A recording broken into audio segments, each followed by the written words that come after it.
I don't care what she doing, because that child gonna remember the father that continued to fight. And then the child gonna remember when they get a certain age, they gonna know who was playing foul.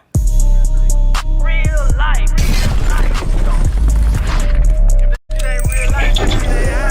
It ain't real life. Just say real life street stars. Know what time it is. Now, you had one song where you talked about you and your father, like your family really had to go to therapy, or y'all went to therapy. Yeah. What were some things that you learned about your pops, just as a family as a whole, that you didn't know? Trying to start something, man. Because I feel like, the reason I asked, because I feel like, I'm just kidding. It's important. Like therapy is important, especially as we got a lot of pent up aggression. It's a real thing. Can I say something before you say that, and then I'll get to it? Cause I want, I like to keep it 100. Like, For sure. me and Amir growing up, like, we had the normal like stuff that fathers, real fathers, who in their kids' life or trying to be in their kids' life, depending on the baby mom. We had some issues. Yeah. Because he'll tell you like, cause he was staying with me, right? So, when he get out of school, he had to read books. He had to do book reports. Yeah. I even paid for a tutor. He had a tutor he had a fine tutor too, boy.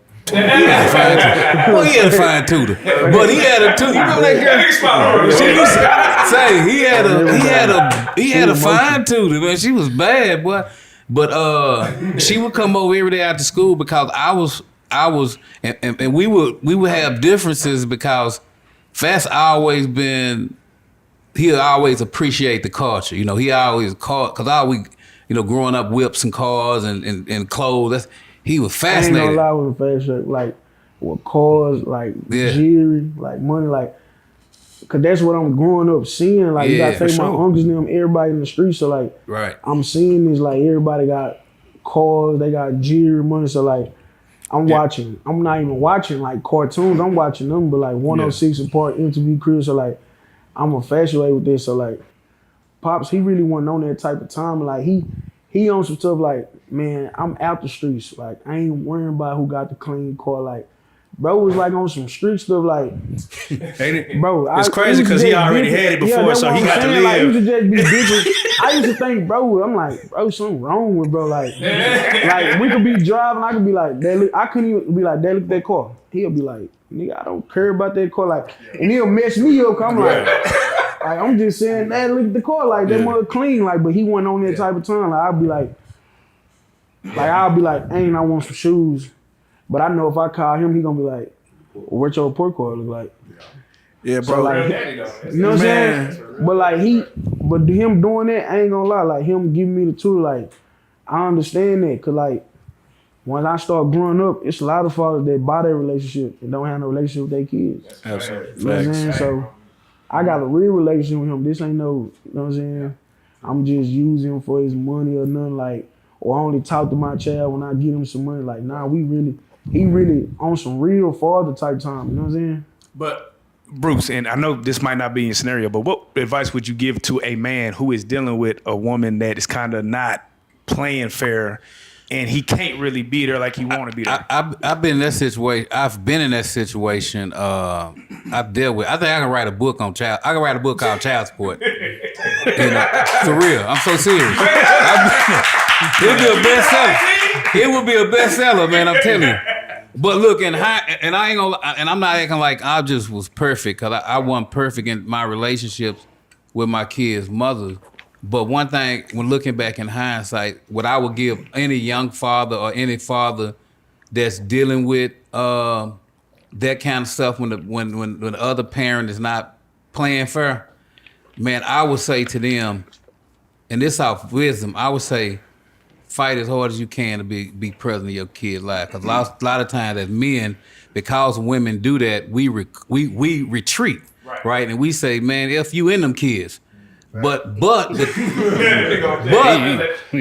collateral damage is the child. The collateral damage is the child, and the child didn't ask to be here, And so I think we have a responsibility to fight, even when it's not fair, because we will give up. I have been the person who have said, F this, like, man, I done did some stuff. I'm talking about I'm no saint in terms of fighting over differences of opinion of parenting style with my kid's mother.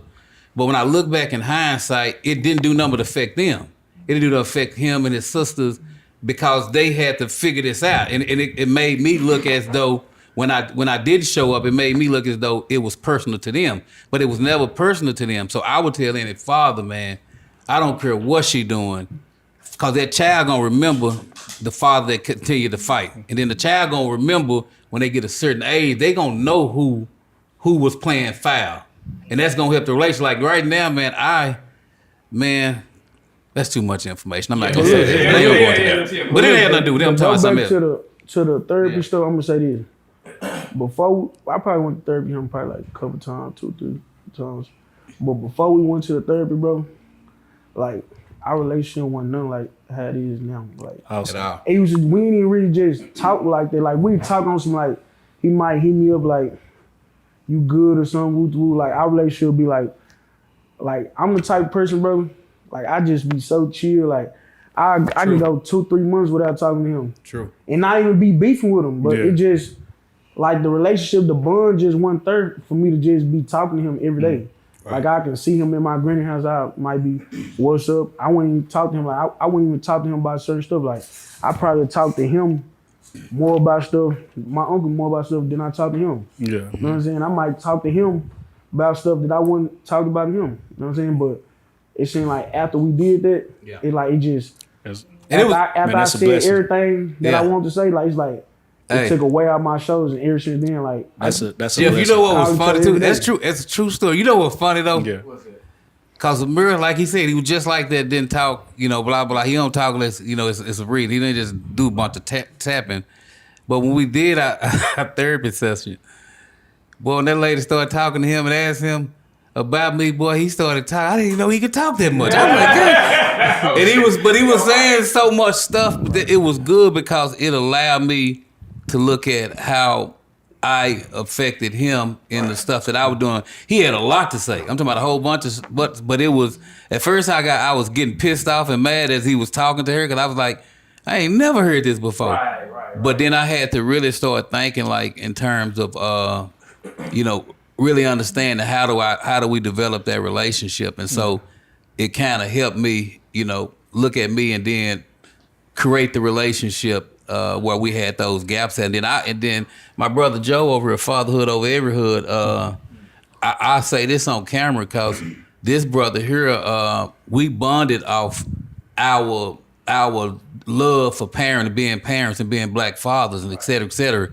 And he helped me a lot, with a lot of stuff that I was dealing with my kids. Cause like he said, they would talk more he would talk more and my daughters would talk more to other people than they talked to me when we was going through that phase. But he was able to, be a fair voice for me when I wasn't there, and he didn't take my side, A real brother ain't gonna take your side. A real brother is gonna put the mirror up and challenge you to be better. Amen. And you gotta, as men, we gotta be able to accept that. Gotta accept our flaws because we would act like we ain't did jack. But we gotta accept our flaws. And you gotta have somebody, and that's what this whole team is. It's not just Joe, but this whole team, we act like that for each other. Like we challenge each other, we argue, we do all that stuff, but it's out of love. I think the key to it is it's out of love. I ain't finna, me and Red argue so much. Right here? Yeah. And I know he close to my son. Me and him argue so much. I'm talking about so much. But I know it's out of love. I know I ain't gonna be saying I'm finna shoot Red or Red finna say he finna shoot me or we finna fight. Nah, we grown. We challenge each other. We do the same thing. This is a real family, man, and I'm happy to have like this squad. And it's a probably about 10 more that's missing that's critical to this dude. But I'm happy. This nigga. Yeah, it is. Yeah. Lord, I want you to talk about Cool. That nigga. I would tell something. Wake up. Hey, I want to say this though, man. You know what I'm saying? I know everybody kind of been saying anything about the team, but we got one of the most strongest teams in No, the city. y'all have the best team in Dallas, Texas. Yeah, man. I want to bring lights our team, man. The best consultant right here, man. You know what I'm saying? We got the best producer in the city. You know what I'm saying? One of the best managers in the city, man. Best road managers in the city, man. We got shit going on right now, man. You know what I'm saying? And we just here to pop our shit and let them know that 2700 here to stay, man. You know what I'm saying? Think about these beats going on, man. Goddamn Amir got this shit going on. We out here grinding this shit until the wheels fall off. Yeah, Young got the, you got what, Young? That merch right now on HeadHunchoAmir.com. You know what I'm saying? We just out here popping it, man, for the city, man. It's the best the city done been out in the scene in a minute, and I done been through a lot of different eras, man. And I'm just glad to be a part of it for real. Man. Matter of fact, how did you? Because the man that don't never want to come sit down and do no interview. Right. We was really about to start. Stories in the world. Yeah. We was really about to start. Right. How did this come into how did you come into this fold?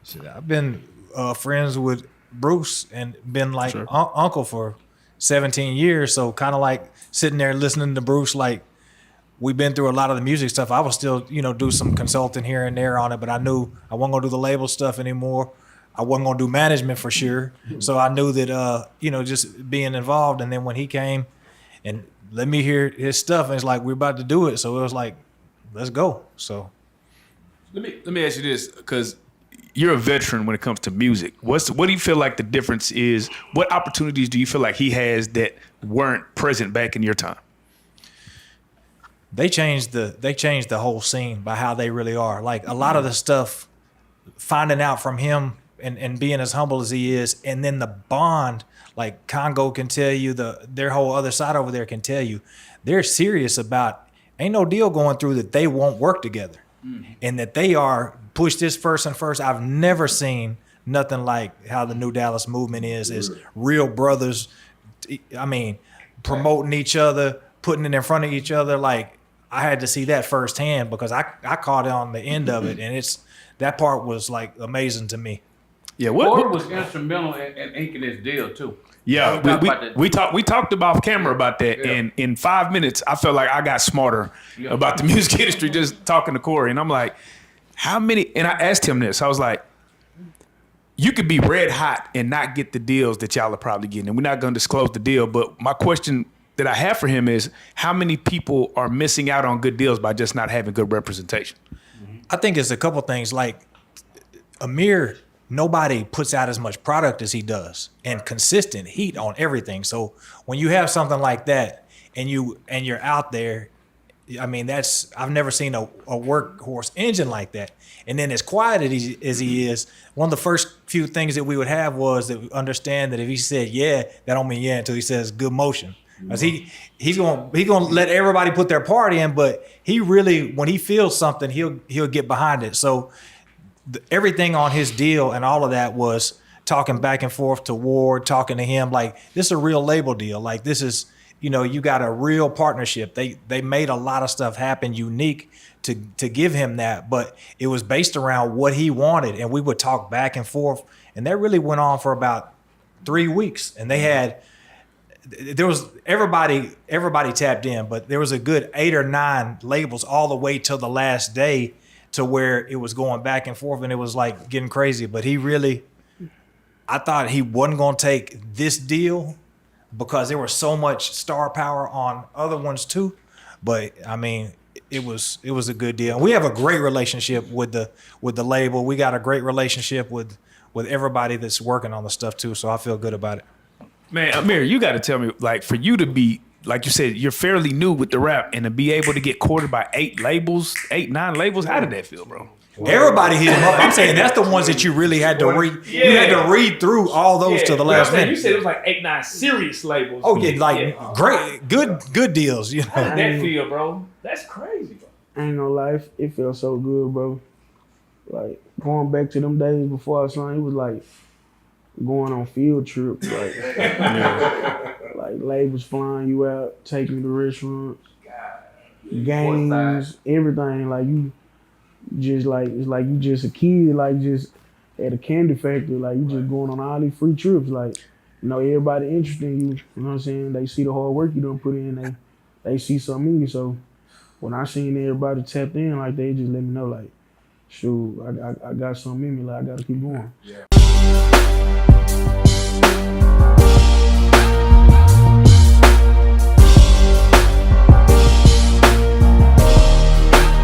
Shout out Reallyfe Street Stars, nigga. Move. Hey.